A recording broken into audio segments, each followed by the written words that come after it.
Olá, meus amigos e minhas amigas. Iniciamos o vídeo de hoje falando sobre as movimentações na linha de frente do leste ucraniano. De acordo com o Ministério da Defesa da Rússia, as forças deles tomaram controle da vila de Levadne, que é uma pequena localidade lá no sudeste da Ucrânia, na região de Zaporíжia. Levadne é só uma vila pequena, mas ela fica estrategicamente localizada perto da região de Donetsk, onde a Rússia tem focado boa parte de suas operações ofensivas nos últimos meses. Isso demonstra como a batalha pelo sudeste da Ucrânia segue intensa, com avanços se intensificando nas últimas semanas. Mas do outro lado da fronteira, a Rússia também parece que vem agindo mais fortemente contra a presença dos ucranianos em Kursk. O Ministério da Defesa russo afirmou que usou bombas guiadas para atacar tropas ucranianas perto da fronteira, na região de Kursk. Gente, eles disseram que o alvo era um ponto onde estavam concentrados soldados ucranianos e esse ataque foi feito por um caça russo Su-34. Só que, por enquanto, não deram detalhes sobre os danos causados ou o impacto real dessa operação. Nem fontes ucranianas confirmaram esse ataque. E, além disso, não foi ainda verificado de forma independente essa informação. Bom, gente, a cidade de Odessa não está tendo descanso. Mais um ataque russo atingiu o porto da cidade, que, como sabemos, fica ali no litoral do Mar Negro, causando danos materiais e perdas de vidas. As autoridades ucranianas informaram que 2 navios civis e um depósito de grãos foram danificados nesse ataque, que acabou resultando na morte de uma pessoa e deixando pelo menos 8 feridos. Essa é mais uma investida russa contra a infraestrutura portuária no sul da Ucrânia. Entre os navios atingidos, vejam só, está o Optima, um cargueiro de bandeira de Palau, que já tinha sido danificado em outro ataque com mísseis balísticos na semana passada. Além dele, um navio civil de bandeira de Belize e uma instalação de armazenamento de grãos também foram atingidos. Para vocês terem uma ideia, desde o início de outubro, 4 navios com bandeira estrangeira já foram atingidos. Além disso, os ataques recorrentes aumentaram bastante os custos de seguro para os navios que transitam pela região. E, é claro, isso prejudica ainda mais o transporte de grãos e automaticamente a economia ucraniana. No total, Kiev afirma que nos últimos 3 meses a Rússia já realizou cerca de 60 ataques contra os portos do país e danificou ou destruiu quase 300 estruturas portuárias e 22 navios mercantes. Como vocês lembram, chegou a haver um acordo entre Moscou e Kiev para permitir o trânsito de navios nesses portos, né? Mas depois, com o fim do acordo, Putin não quis renovar. Gente, mudando um pouquinho de assunto, Zelensky disse que está muito preocupado. Ele falou isso num pronunciamento no domingo. Na fala dele, ele disse que, além de mandarem armas à Coreia do Norte, estaria até mandando gente para ajudar as forças russas na guerra contra a Ucrânia. Para ele, essa parceria entre Moscou e Pyongyang é uma ameaça que vai além só de armas. Zelensky deixou claro que, nesse cenário todo, a linha de frente ucraniana precisa de mais apoio. Ele disse que o país precisa de capacidade de longo alcance e um fluxo contínuo de suprimentos, e não só uma lista básica de equipamentos. Mas e o que os russos falam sobre essa afirmação?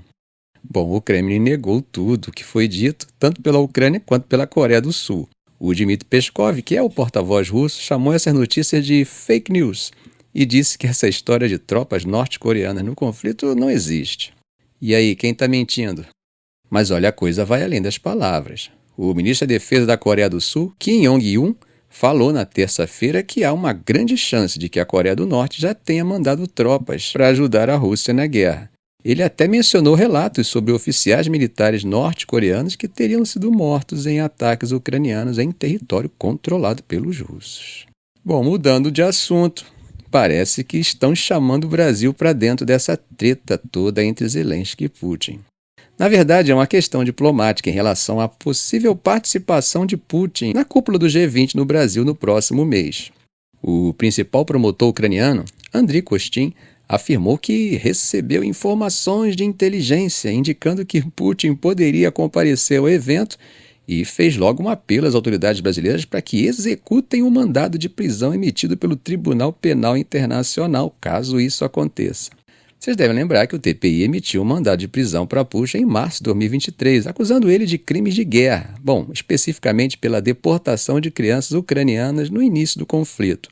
A Rússia, como era de se esperar, nega tudo isso, e classificou o mandado como nulo e sem efeito, enquanto o Kremlin ainda não confirmou se Putin realmente vai participar da reunião no Brasil presencialmente. Costin deixou claro que a comunidade internacional deve se manter firme na responsabilização de Putin por esses crimes. Para ele, se o presidente russo ousar comparecer à cúpula no Brasil, que é um Estado membro do Estatuto de Roma, o Estatuto de Roma é o tratado que deu origem ao TPI, as autoridades brasileiras têm obrigação de prendê-lo. Ele também alertou sobre o risco de criar um precedente perigoso onde líderes acusados de crimes graves podem viajar livremente sem enfrentar a justiça. Embora Putin tenha sido convidado para a reunião do G20, que acontecerá entre 18 e 19 de novembro no Rio de Janeiro, até o momento, segundo autoridades brasileiras, não houve confirmação sobre sua presença. Porém, a gente vale lembrar que o TPI depende dos estados signatários para cumprir seus mandados, e o Brasil, como membro, tem a responsabilidade de colaborar com o tribunal. Por outro lado, o Kremlin ainda está avaliando se Putin realmente vai comparecer.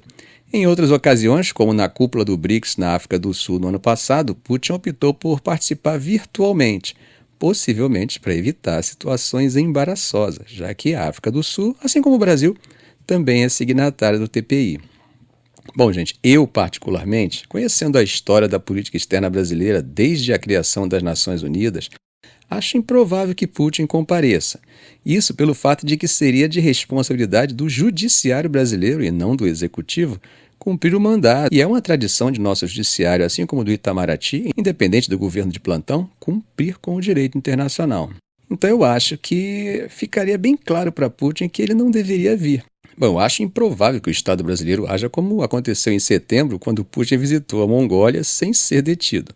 Bom, pode ser que haja, em paralelo a isso tudo, algum discurso, afirmações ambíguas, mas, de fato, Putin será avisado por canais próprios, que não pela imprensa, de que para sua segurança e para não haver constrangimentos, seria melhor não aparecer. Bom, gente, vamos dar um pulinho na Ásia. A situação lá no Estreito de Taiwan está cada vez mais tensa.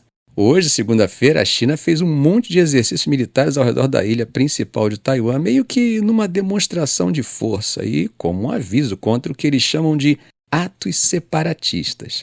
Esses exercícios envolveram todas as forças armadas chinesas e foram uma resposta direta ao discurso recente do presidente de Taiwan, Lai Ching-te, no Dia Nacional, em que ele deixou claro que a China não tem o direito de representar Taiwan, mas também se mostrou aberta a manter a paz e a estabilidade.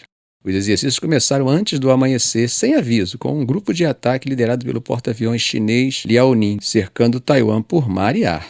O foco foi testar a prontidão para combate em operações navais e aéreas, incluindo o bloqueio de portos e ataques a alvos no mar e em terra. O Exército de Libertação Popular deixou claro que isso tudo foi um aviso severo para as forças separatistas de Taiwan. Além disso, a Guarda Costeira Chinesa, que também opera sob comando militar, anunciou patrulhas ao redor da ilha, aumentando ainda mais a pressão. Não chegaram a decretar zonas de exclusão de fogo, mas essas manobras foram feitas perto de portos importantes de Taiwan.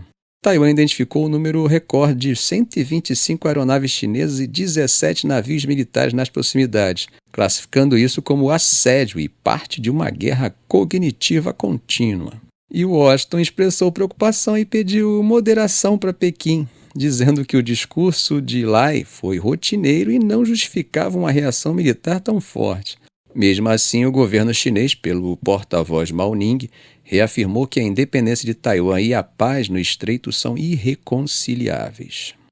Xi Jinping continua insistindo na tal reunificação pacífica, mas boa parte do povo e também do parlamento de Taiwan são contra qualquer controle pelo Partido Comunista Chinês. Só que nós sabemos que a China tem a sua One China Policy, e essa política é sagrada para Pequim. O governo de Taiwan chamou esse exercício de provocações flagrantes e continua reforçando suas defesas. Toda essa situação acaba mostrando que o equilíbrio de poder no Pacífico está cada vez mais ameaçado, e isso tem implicações diretas não apenas para a segurança da região, mas também para a segurança do mundo. Bom, gente, atravessando o Mediterrâneo, a coisa no Oriente Médio está esquentando, e os Estados Unidos acabaram de dar um passo importante ao lado de Israel. Ontem, Washington anunciou que vai mandar tropas e um sistema avançado de defesa antimísseis para Israel, o THAAD, em resposta aos ataques recentes do Irã. Esse movimento, que Biden descreveu como ação para defender Israel, acontece num momento bem crítico. Israel está ponderando uma resposta aos ataques iranianos. Como vocês lembram, no dia 1º de outubro, o Irã disparou mais de 180 mísseis contra Israel. Foi uma baita escalada nas hostilidades, que acabou envolvendo forças apoiadas pelo Irã, como Hezbollah no Líbano. Muitos mísseis foram interceptados, mas alguns conseguiram passar pelas defesas, o que fez aumentar a necessidade de reforçar a proteção aérea de Israel. Vale lembrar, gente, que a presença de tropas dos Estados Unidos em Israel é algo bem incomum fora de exercícios militares conjuntos, especialmente porque Israel já tem uma capacidade de defesa bem impressionante. Mas esse envio faz parte de uma série de mudanças que o Pentágono vem fazendo na região para proteger tanto Israel quanto suas próprias forças dos ataques iranianos. O THAAD é fabricado pela Lockheed Martin e tem um radar avançado da Raytheon, sendo um dos melhores sistemas de defesa antimísseis dos Estados Unidos. Ele consegue interceptar mísseis de curto, médio e intermediário alcance, oferecendo uma proteção extra para Israel. Para operar o sistema são necessários cerca de 100 soldados e ele já provou ser bem eficaz em várias situações. Do outro lado, o Irã reagiu com um alerta. O ministro das Relações Exteriores iraniano, Abbas Araqi, disse que os Estados Unidos estão colocando a vida de seus soldados em risco ao enviá-los para operar sistemas de mísseis em Israel. Apesar de o Irã tentar evitar um confronto direto com os Estados Unidos, esse envio de tropas adiciona uma nova variável ao jogo estratégico de Teherã.